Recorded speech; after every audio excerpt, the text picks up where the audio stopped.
ఈరోజు మనతో పాటు ఉన్న గెస్ట్ ఎవరంటే అసురా బాలు. మీ అందరికి చాలామందికి స్ట్రైక్ అయి ఉంటుంది. ఫేమస్ సాంగ్, ఆ సాంగ్ చాలామంది అడిక్ట్ అయిపోయి ఉంటారు. సో ఆ సాంగ్ నుంచే స్టార్ట్ చేసుకుందాం మనము. ఇంకొకటి ఏంటంటే గెస్ట్ని చూస్తే మీరు గుర్తుపట్టపో ఉండొచ్చు, ఎందుకంటే ఆయన లుక్ అప్పుడు వేరే ఉండే, ఇప్పుడు వేరే ఉన్నారు మరి. సో సాంగ్ నుంచి అయితే చాలామంది గుర్తుపడతారు కాబట్టి సాంగ్ నుంచి స్టార్ట్ చేద్దాం. ఓ మనిషి బొందల గడ్డరని ఆస్తి, ఓ మనిషి తొందర పడితే కాదు మరి, కాటిలో కాలే అరెరరే కాటిలో కాలే, కాటిలో కాలే కట్టెల మేడ రమ్మంటున్నదిరా, నువ్వు ఎప్పటికైనా రావాల్సిందని నవ్వుత ఉన్నదిరా, నువ్వు ఆడిన ఆటలు చెప్పిన మాటలు చాలు రవో నరుడా, మరువకు మరువకు నీకు నాకు స్నేహం ఉన్నదిరా, ఓ మనిషి బొందల గడ్డరని ఆస్తి, ఓ మనిషి తొందర పడితే కాదు మరి, కాటిలో కాలే అరెరరే కాటిలో కాలే. సో మీరు ఎందుకు ఇంత డెప్త్ సాంగ్స్ పాడడం కానీ, అంటే అంతగానో మీరు ఎంత థింక్ చేసి ఉంటారు? అంటే మీ లైఫ్లో ఎక్స్పీరియన్సా, మనుషులను చూసా? ఎక్స్పీరియన్స్ అంటే నేను పెరిగిన వాతావరణం కానీ, ఆ పేదరికం, లైక్ చిన్నప్పటి నుంచి బంధాలు బంధుత్వాలు ఇవి బాగా చూసి నా మైండ్ పూర్తిగా డైవర్ట్ అయిపోయింది. మీరు ఇవన్నీ క్రియేట్ చేయడం కానీ, సింగింగ్ మీరు రాయడం కానీ, ఇవన్నీ ఇన్స్పిరేషన్ ఎవరు తీసుకున్నారు మీరు? చెప్తున్నాను అంటే నేను పెరిగిన వాతావరణం, ఎందుకంటే నేను సొసైటీలో ఎన్నో చూసిన అవమానాలు కానీ. మీరు బాధపడింది ఉంటుంది, ఎలాంటి సిచ్యువేషన్లో ఎలా బాధపడ్డారు? అంటే మనం ఇప్పుడు అదర్ క్యాస్ట్ ఇంటికి వెళ్ళినప్పుడు కానీ, వాళ్ళు రిసీవ్ చేసుకునే విధానం, మాట్లాడే విధానం, ఫుడ్ పెట్టేటప్పుడు కానీ, మనం ముట్టుకుంటే కానీ,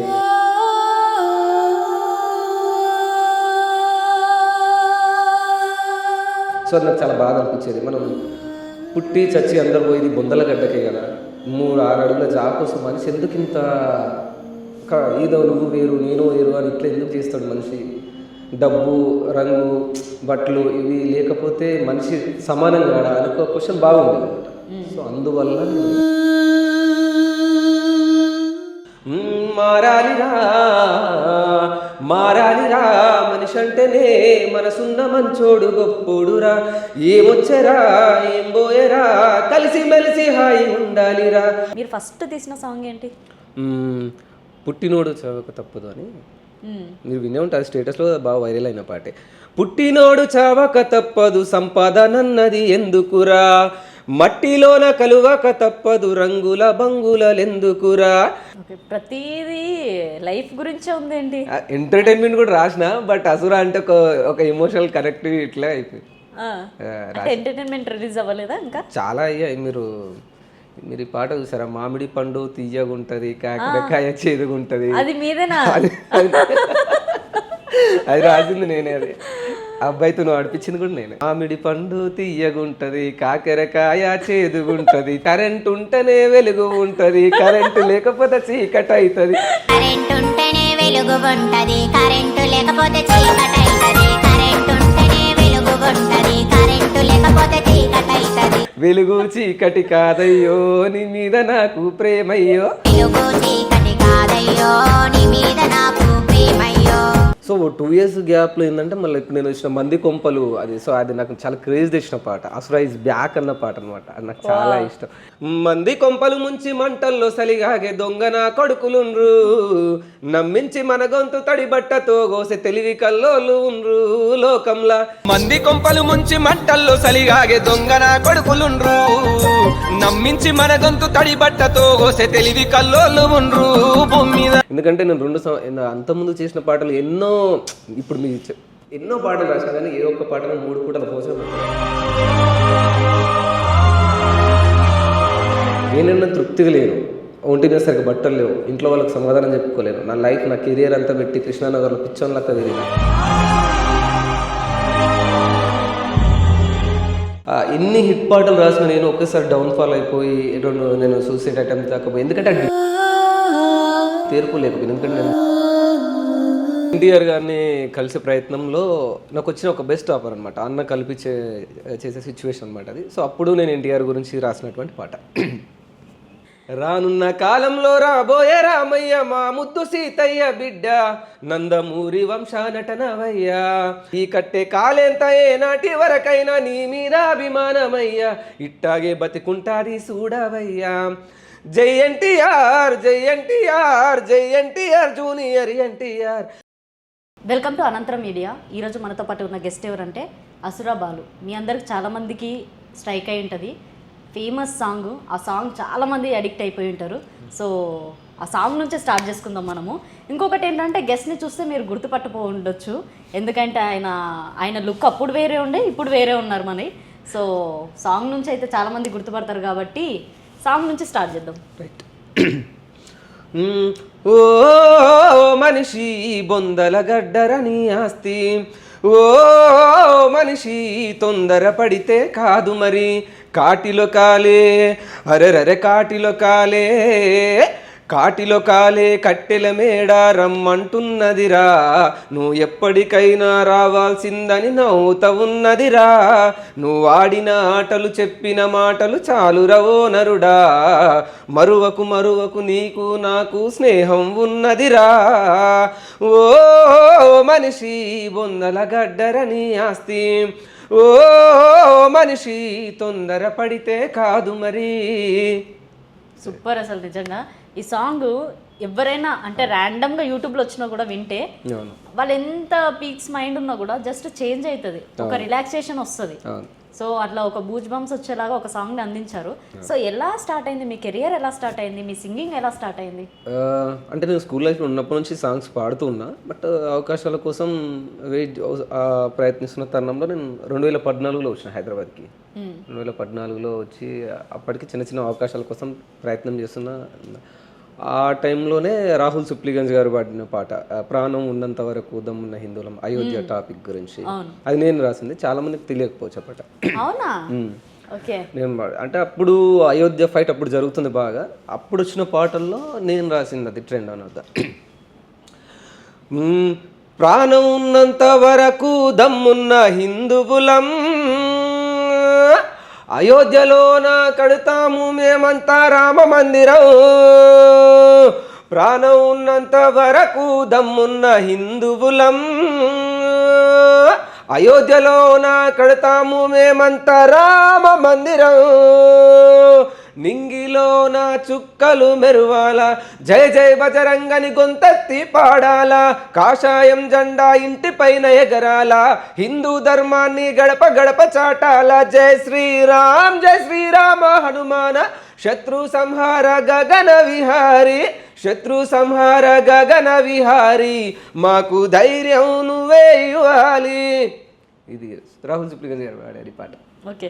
అంటే మీ సాంగ్స్ అన్ని నిజంగా ఒక ప్రతి లైన్ కూడా లైఫ్లో జరిగిన సంఘటనలాగా అనిపిస్తుంది. ఇది నా జీవితం, నా లైఫ్ స్టోరీ, అంత ప్రతి ఒక్కరికి కనెక్ట్ అవుతుంది. అవునవును. సో మీరు ఎందుకు ఇంత డెప్త్ సాంగ్స్ పాడడం కానీ అంటే అంతగానో మీరు ఎంత థింక్ చేస్తుంటారు?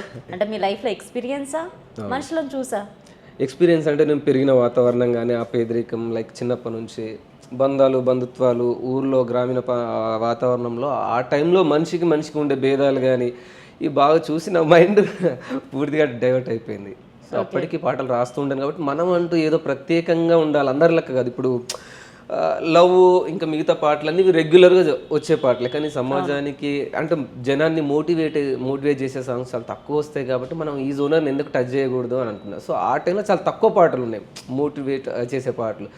సో అవి కనెక్ట్ అవుతాయా కావని పెద్ద ఆలోచన ఉండనమాట. బట్ ట్రై చేద్దాం. నాకు ఎంతసేపు 10 మందిలో నాకంటే ఒక ప్రత్యేకమైన క్రేజ్ సంపాదించుకోవాలని అప్పటి నుంచి అలాగే ఉండేవాడిని. సో టచ్ చేద్దాం, ఈ జననాలు మరణాలు అసలు ఏంటి, జీవితం అంటే ఏంటి, ఇలాంటి పాటలు ఎందుకు ట్రై చేయొద్దని ట్యూన్స్ స్టార్ట్ చేయడం అలా అయిపోయింది.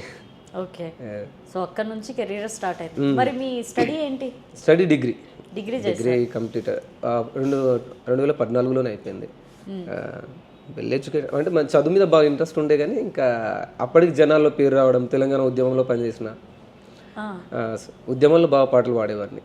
భువనగిరి ప్రాంతం కాబట్టి బాగా పోరాటాలు, విప్లవాలు, తిరుగుబాట్లు, స్టూడెంట్ లీడర్ ఆ వాతావరణాలను బాగా బ్లడ్లో వచ్చి ఏదో చెయ్యాలి, ఏదో అంత ఈజీగా మనం చచ్చిపోవద్దు, ఈ భూమి మీద బతికినప్పుడు ఒక చరిత్రను రాసుకొని చచ్చిపోవాలి మనం సో అది డిఫరెంట్.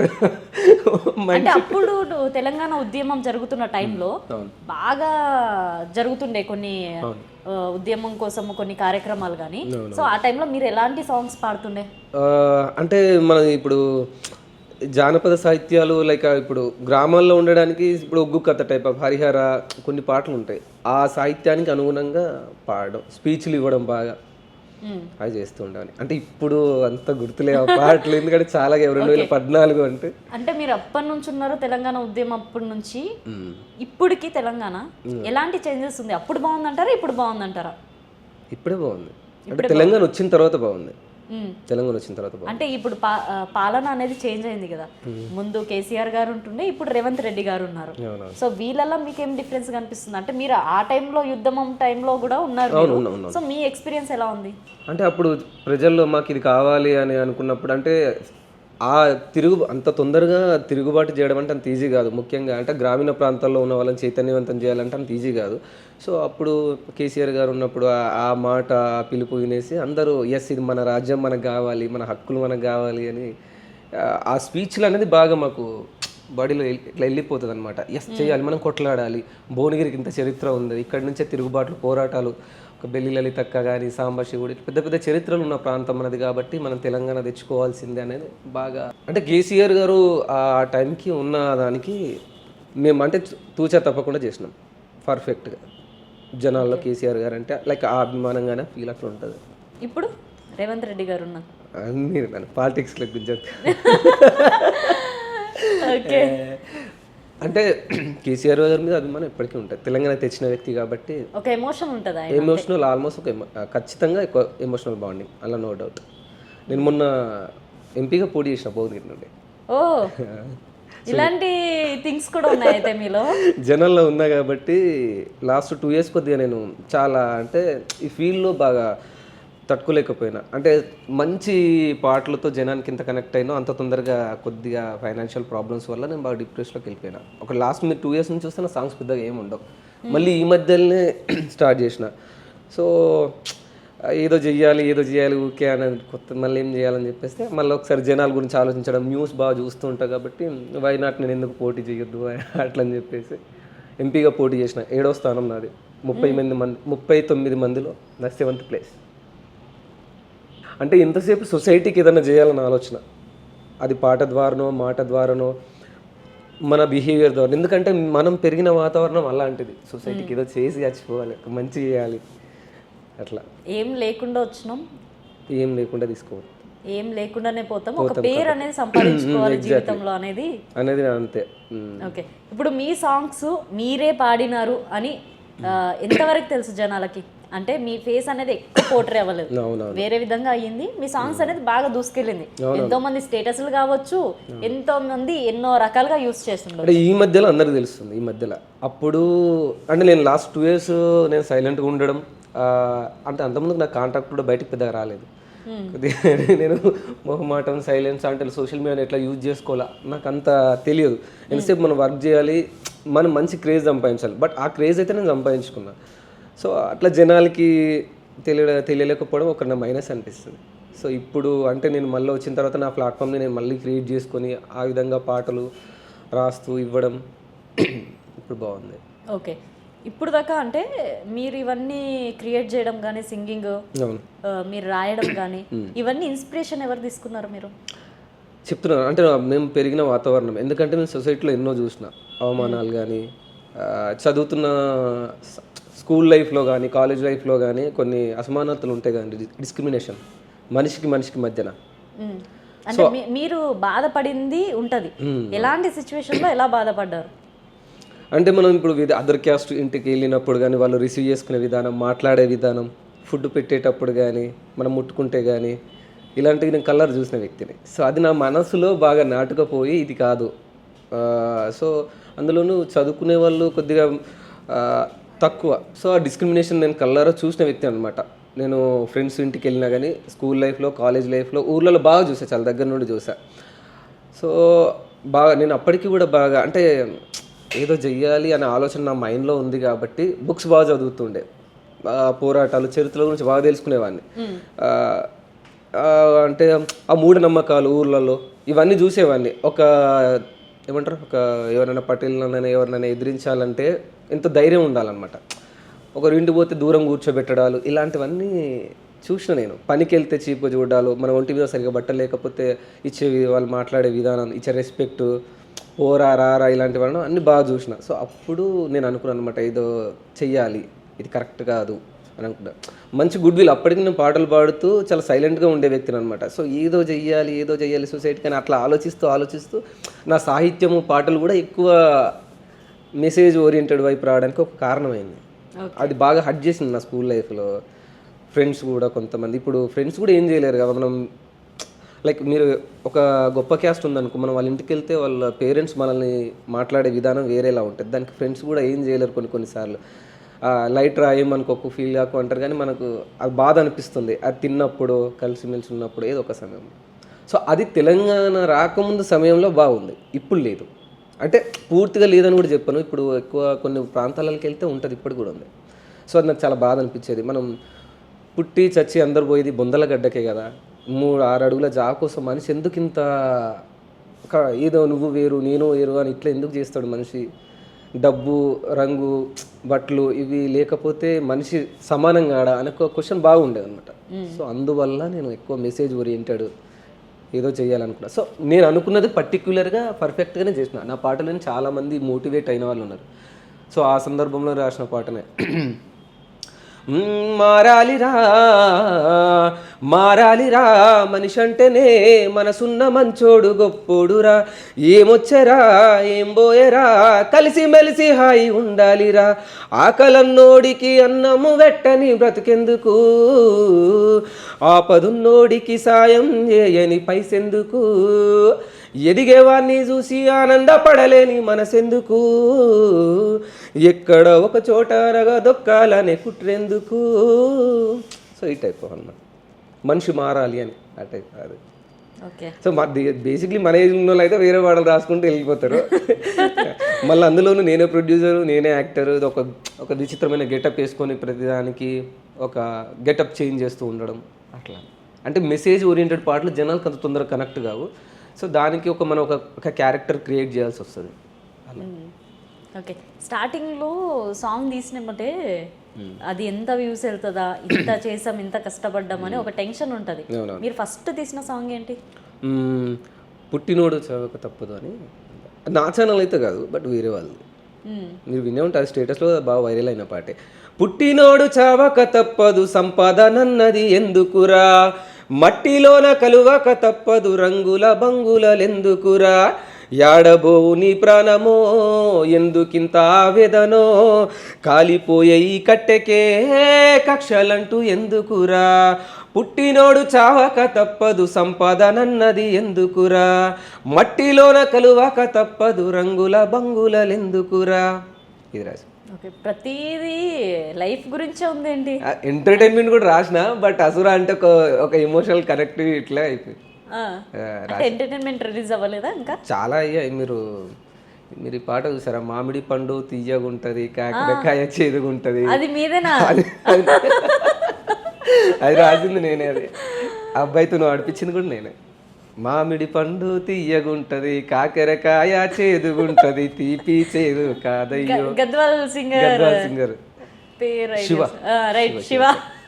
తీపి చేదు కాదయ్యో నీ మీద నాకు ప్రేమయ్యో, జుంతకు జుంతకు జుంతకు జుంతకు లబ్బరి బొమ్మ బొంబాయి పిల్ల, కరెంట్ ఉంటేనే వెలుగు ఉంటది కరెంటు లేకపోతే చీకటి అవుతుంది, వెలుగు చీకటి కాదయ్యో నీ మీద నాకు ప్రేమయ్యో, వెలుగు చీకటి కాదయ్యో.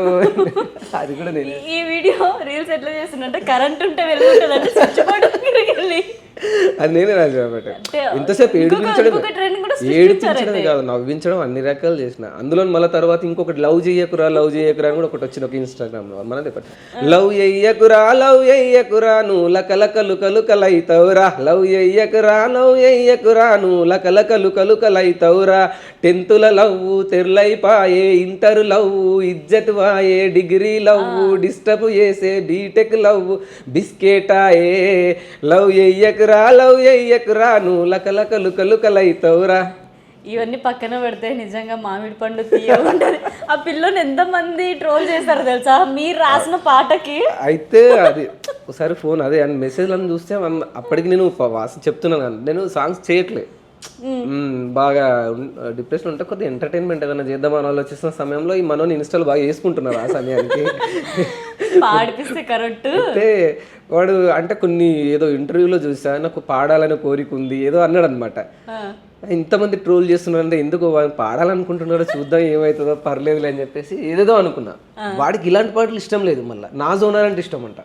నాకు మెసేజ్ రాయన్న సొసైటీకి ఏదైనా చెప్పాలి ఇలాంటి పాటలు కావాలని అడిగేవాడు. సో నీ వాయిస్కి ఇప్పుడు నువ్వు ట్రెండ్ కావాలంటే నువ్వు ఏడిపిస్తే వాడు చూడడు, అది నా జోనరు, నువ్వు కొద్దిగా నవ్వించు. ఆ టైంలో అబ్బాయి నాతో కూడా మాట్లాడాడు, చెప్పాడు రికార్డింగ్కి వెళ్తున్నాక అని. సీజర్ రిలీజ్ అయినాక ఈ సాంగ్ దానికి కారణం మీరే. నేనే అది కూడా రీసెంట్గా ఇప్పుడు బోనాల్ సాంగ్ కూడా వచ్చింది, మీరు చూసారా? రాహు ఎల్లం వారం నాడు ఆదివారం నాడు తొలిపొద్దుగు ఎంగ పచ్చని పందిట్లో అలుకు ముగ్గులేసి అరుగుట్లో ఊసోని పెరుగెట్టి విలువంగా నువ్వు రావు ఎల్లమ్మ రావు నిన్ను పెరుగెట్టి విలువంగా రావు ఎల్లమ్మ రావు నిన్ను పెరుగెట్టి విలువంగా రావు గడుసు గయ్యాలాడు. బట్ రైటర్ ఎక్కువ తెలియదు కదండి, అంటే చెప్పారు కదా బయటికి ఈయన ఆయన అని చెప్పారు కదా. అంతెందుకు మన లక్ష్మి సింగర్ లక్ష్మి మొన్న సింగర్ లక్ష్మి ఫోక్ సింగర్ మొన్న పాడి సినిమాలో పాడింది కదా పుష్ప2లో. అది ఆమెకు రాసిన సాంగ్ కూడా అది ట్రెండ్. అలుగకు పిలగో మూడు ముళ్ళు వడి జర ఒక్కటే ఎదక అలుగకు పిలగో జర కసురకు పిలగో మా కుల పొల ముందు ఇజ్జతి పోతుంది కసురకు పిలగో బారెడు మీసాలు ఎందుకు నీకు కోపాలు మూరెడు మల్లె పువ్వులు దస్తే నాతో సర్దుకుపోతావా అలుగకు పిలగో మూడు ముళ్ళు వడి జర ఒక్కటయ్యేదాకా కసురకు పిలగో. వాళ్ళు అన్నీ రాస్తున్నాయి కానీ ఎక్కువ జనాలకి ఏడిపిస్తాడని తెలిసి లేదు. ఈ మధ్యలో అందరూ తెలిసిపోతుంది ఆల్ టైప్ ఆఫ్ సాంగ్స్ రాస్తారు. కాకపోతే అసుర అంటే మాత్రం కొద్దిగా ఎమోషన్ కదిలించే పాటలు అయితే ఈయన ఏడిపిస్తాడు. లేదు పెద్ద హిస్టరీ ఎంటర్టైన్మెంట్లో నేను మా తగ్గను అస్సలు. కాకపోతే పాటలు వచ్చేసరికి నా జోనర్ అది కదా, ఎందుకంటే ఇందులో చాలా తక్కువ మంది ఉంటారు, చాలా కాంపిటీషన్ అంటే సో అందుకు ఆ భయం, ఎందుకంటే మనం కష్టపడి సంపాదించుకున్న పేరు పోవద్దు. నాకు అప్పుడప్పుడు బోర్ అనిపించినప్పుడు నేను కూడా ఎంజాయ్ చేస్తా బాగా నా పాటలతోని. అంటే ఇప్పుడు ఇంకా మొత్తం ట్రెండ్ మీరు అంటున్నారు కదా, ఇప్పుడు ముందు ఇంకా చాలా పాటలు ఉన్నాయి. ఆంటీతో లవ్లో పడ్డాను ఒక సాంగ్ చేస్తున్నా. ఏంటి నిజంగా అసుర గారిని ఇంకా ఎంతసేపు నన్ను కూడా ఒక లవర్ బాయ్గా చూసుకోవాలని కోరిక ఉంది. మీరు అన్నారు కదండి ఎందుకు ఇది కాస్ట్యూమ్ లేదు అని అన్నారు. సో అట్లా అనమాట. సో 2 years గ్యాప్లో ఏంటంటే మళ్ళీ ఇప్పుడు నేను వచ్చిన మంది కొంపలు అది. సో అది నాకు చాలా క్రేజ్ తెచ్చిన పాట, అసుర ఇస్ బ్యాక్ అన్న పాట అనమాట. అది నాకు చాలా ఇష్టం, ఎందుకంటే నేను అంతకుముందు చేసిన పాటలు ఎన్నో, ఇప్పుడు మీ ఎన్నో పాటలు రాసిన కానీ ఏ ఒక్క పాట నాకు 3 పూటల భోజనం పెట్టలే. ఏంటంటే తృప్తిగా లేను, ఒంటి మీద సరిగ్గా బట్టలు లేవు, ఇంట్లో వాళ్ళకి సమాధానం చెప్పుకోలేను. నా లైఫ్ నా కెరియర్ అంతా పెట్టి కృష్ణానగర్లో పిచ్చోన్ లెక్క తిరిగిన. ఎంతసేపు సినిమాకి పోవాలనే డ్రీమ్, ఒక రైటర్గా వెళ్ళాలనే చాలా డ్రీమ్. ఒకనొక సందర్భంలో మోహన్ బాబు గారు పిలిచారు నా పాటలు చూసి. మోహన్ బాబు గారు ఇంటికి పిలిచి భోజనం పెట్టి మరి ఏంటయ్యా నువ్వు చూస్తే నువ్వు ఇట్లున్నావు, ఆ జీవితం ఏంది, ఆ సాహిత్యం ఏంది, నువ్వు ఆ శివతత్వం ఏంది, చాలా మెచ్చుకున్నారు మోహన్ బాబు గారు. ఏదో సినిమా గురించి పిలిచారు, బట్ ఆయన ఇచ్చిన ఆశీర్వాదం చాలా హ్యాపీ అనిపిస్తుంది. ఎందుకంటే ఎక్కడో ఉన్న వాళ్ళని పిలుచుకొని ఇంటికి పిలిచి భోజనం పెట్టి, అందులో మోహన్ బాబు గారు అంటే కొద్దిగా భయం వేసిండే ఫస్ట్ అన్ని వాళ్ళండి. కానీ బయట అనుకున్నదంతా కాదు, చాలా సున్నితమైన మనిషిని తర్వాత అర్థమైంది. ఓకే, కానీ ఇంత టాలెంట్ ఉండి ఇంకా ఎందుకు బయటికి రాలేకపోతున్నారు? అంటే మీరు సినిమాలకు పాడారు పాటలు, పెద్ద పెద్ద వాళ్ళకి కూడా 2-3 సినిమాస్, చిన్న సినిమాలకి అంటే లైక్ కొన్ని మూవీస్ కూడా కొన్ని రాసే ట్యూన్స్ చేస్తున్నాను, వెబ్ సిరీస్లు కొన్ని బాగా చేస్తున్నాను. బట్ ఎందుకంటే ఎంతసేపు ఇక్కడ ఏమవుతుందంటే మెసేజ్ ఓరియంటెడ్ పాటలకు వచ్చేసరికి ప్రొడ్యూసర్ ఉండరు, భయం, అది వస్తుందో రాదో పెట్టిన ఇన్వెస్ట్మెంట్ అనే భయం. ఇప్పుడు ఒక లవ్ సాంగ్ ఉందనుకోండి, ఈజీగా ట్యూన్ బాగుంది దాన్ని పెట్టవచ్చు, ఎస్ ఎంత 1 లక్ష 2 లక్షలు ఎస్టిమేట్ చేయొచ్చు, ఒక హీరోయిన్ అట్లా డిసైడ్. కానీ మెసేజ్ అంటే అంత డేర్ చేయరు. బట్ ఆ టైంలో మీరు చరణార్జున్ గారి పాటలు చూస్తే నువ్వో రాయి నేనో శిల్పి ఇలాంటి ఎవర్ గ్రీన్ పాటలు అవి నాకు చాలా ఇష్టం. వాళ్ళు నాకు ఆదర్శం అంట. అంటే అందరు ఒక వైపు వెళ్తుంటే చరణార్జున్ అన్న ఒక వైపు వచ్చి ఒక ట్రెండ్ క్రియేట్ చేసిండు. సో అట్లా నాకు సంథింగ్ స్పెషల్ అని నా మనసులో ఏదైతే అనుకుందో దాన్ని అట్లా చూసుకొని ఎస్ మనం ఈ జోనర్లో పోతే వర్కౌట్ అవుతుంది అని రాసిన. ఆ టైంలో మా గుడివాడ నుండి junior NTR fans president Bommasani Sudhakaran అని చెప్పేసి అన్ననే నాకు పిలిచి మరి ఒకరోజు ఎన్టీఆర్ గారిని కల్పిస్తాను అని చెప్పేసి ప్రెసిడెంట్ అనమాట ఆయన. అన్నగా అయితే నేను నిజంగా చాలా రుణపడి ఉంటాను. ఎందుకంటే ఎన్ని హిట్ పాటలు రాసిన నేను ఒకేసారి డౌన్ఫాల్ అయిపోయి నేను సూసైడ్ అటెంప్ట్ దాకా పోయి, ఎందుకంటే ఆ డిప్రెషన్ అనేది తేరుకోలేకపోయింది. ఎందుకంటే నేను 2014లో వచ్చి దాదాపు ఎన్నో హిట్ పాటలు రాసిన వ్యక్తిని. ఆ 4 గోడల మధ్య అంటే లైక్ బాధని చెప్పుకోలేక అట్లా ఉన్న సమయంలో నేను డిప్రెషన్లో ఉంటే ఆ అన్న నాకు పిలిచి thank you so much Sudhakar అన్న, నిజంగా మీరు లేకపోతే లైఫ్ లేదు. ఎందుకంటే ఆయనే నాకు లైఫ్ పెట్టిండు. అమ్మ నాన్న ఇట్లా ఫ్యామిలీ అంటాం కదా, నా ఫస్ట్ ప్రియారిటీ అయితే అన్ననే. ఎన్టీఆర్ గారిని కలిసే ప్రయత్నంలో నాకు వచ్చిన ఒక బెస్ట్ ఆఫర్ అనమాట, అన్న చేసే సిచ్యువేషన్ అనమాట అది. సో అప్పుడు నేను ఎన్టీఆర్ గురించి రాసినటువంటి పాట.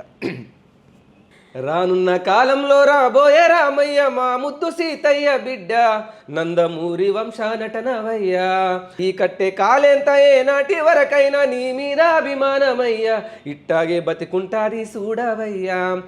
జై ఎన్టీఆర్ జై ఎన్టీఆర్ జై ఎన్టీఆర్ జూనియర్ ఎన్టీఆర్, జై ఎన్టీఆర్ జై ఎన్టీఆర్ జై ఎన్టీఆర్ మా ఎన్టీఆర్, రానున్న కాలంలో రాబోయే రామయ్య మా ముద్దు సీతయ్య బిడ్డ నందమూరి వంశానటనవయ్యా. ఈ పాట రాశాను. ఇది గ్రాండ్గా రిలీజ్ కావాల్సిన పాట. కొన్ని అదేందో ఆ సిచ్యువేషన్లో అసలు అంటారా ఎన్టీఆర్ గారికి డెడికేట్ చేసేది అనమాట. ఉదయ్ కిరణ్ అంటే పిచ్చి నాకు, అందుకే ఉదయ్ కిరణ్ గారు పాటలు బాగా విన్నాను. డైలీ లైఫ్లో ఆయన పాటలు వినకుండా నేను ఉన్నాను. అవునా? ఒక్కసారి మరి ఆయన పాటలలో ఒక పాట. ఇప్పుడే నువ్వు ఇలా వెళ్ళవనే సంగతి గాలిలో పరిమళం నాకు చెబుతున్నది, ఇప్పుడే నువ్వు ఇలా వెళ్ళవనే సంగతి గాలిలో పరిమళం నాకు చెబుతున్నది, ఇకపై నా నీడ నువ్వని ఇదిగో నా నవ్వు నువ్వని నేస్తమా నీకు తెలిపేదెలా, చెప్పవే ప్రేమ చెలిమి చిరునామా, ఏ వైపు చూసినా ఏమి చేసినా ఎక్కడున్నా. లవ్ ఉందా మరి లైఫ్లో? లవ్ ఏం లేదు, అంత నిజం చెప్పండి. లవ్ అలాంటి ఏం లేవు ఇప్పుడు దాకా. లవ్ చేయడం కానీ ప్రపోజల్స్ కామన్ అండి. అంటే మీకు వస్తున్నాయా? మీరు వాళ్ళకి చేస్తున్నారా? మీకు వస్తున్నాయి అంటే నాకు లవ్ ప్రపోజ్ కావద్దా? అదేంది అలా అంటే నేను మంచినే కదండి. లవ్ అమ్మాయిలు చెప్తున్నారు ప్రపోజల్ కామన్, అసలు మనకి లవ్ ఎవరిని చేయట్లేదు వచ్చేది. అంటే లైక్ అంటే లవ్ వేరు, అంటే సీరియస్గా జీవితం లైఫ్ పార్ట్నర్ కావాలంటే కొన్ని ఉంటాయండి. ఆల్రెడీ తగిలి మోసపోయిన వ్యక్తిని కాబట్టి నేను లవ్ విషయంలో అంత సీరియస్గా. అవునా? అంటే బ్రోకెన్ ఎలా అయింది? ఇప్పుడు ఎందుకు లేండి, ఇప్పుడు మన మంచి జర్నీ నడుస్తుంది. సో హ్యాపీ, ఇప్పుడైతే హ్యాపీ. అలాంటి సీరియస్ లవ్లు ఏం లేవు. అంటే కెరియర్ గురించి కొన్ని ఉన్నా కానీ వదులుకోవాల్సి వచ్చింది అట్ టైంలో, కానీ అవన్నీ పాస్ట్ అనమాట. ఇప్పుడు ఏం లేదు. ఇప్పుడు కెరియర్లో సెట్ అవ్వడం, ఇండస్ట్రీకి వెళ్ళాలని ఒక డ్రీమ్ పెట్టుకొని పనిచేస్తున్నా. చివరిగా మళ్ళీ అంటే లైక్ అసురైజ్ బ్యాక్ అనే పాట మీకోసం.